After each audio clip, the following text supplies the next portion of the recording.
A Flair jet overshot the runway at the Waterloo International Airport this morning, and passengers on board the flight say the landing was so violent they were lifted from their seats. This was the scene after Flair Airlines flight F-8501 overshot the runway at the Waterloo International Airport this morning at 6:25.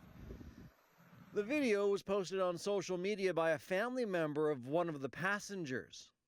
They overshot the end of the runway. Looks like they're a couple hundred feet, probably 200 or 300 feet past the end of the runway. There's a little bit of speculation on why. We're not really sure at this time, I guess, but we're just learning just as much as everybody else is currently at the time. RJ Van Krolingen is a flight student at the airport and says the speculation is mechanical error. There's been some word that maybe a reverse thruster wasn't working and then it just couldn't stop in time. It could be there was contamination on the runway.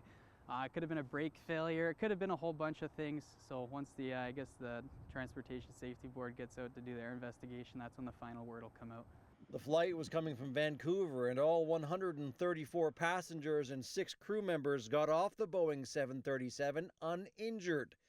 But one passenger told CHH News that while landing, the plane seemed to come in hot, faster than a normal landing. Then they heard alarms beeping in the crew galley. Then the plane hit the ground harder than any plane they've ever been on before. Just from a look, it looks like the front nose gears sunk right into the ground. Looks like the undercarriage of the plane might be sitting on the ground as well. Looks like the engines have touched the ground. It is now just afternoon, and as you can see behind me, the airplane is still sitting where it finally came to rest after skidding off the runway early this morning. Both Flair and airport officials declined to comment on camera. Investigators with the Transportation Safety Board of Canada were on the scene throughout the day.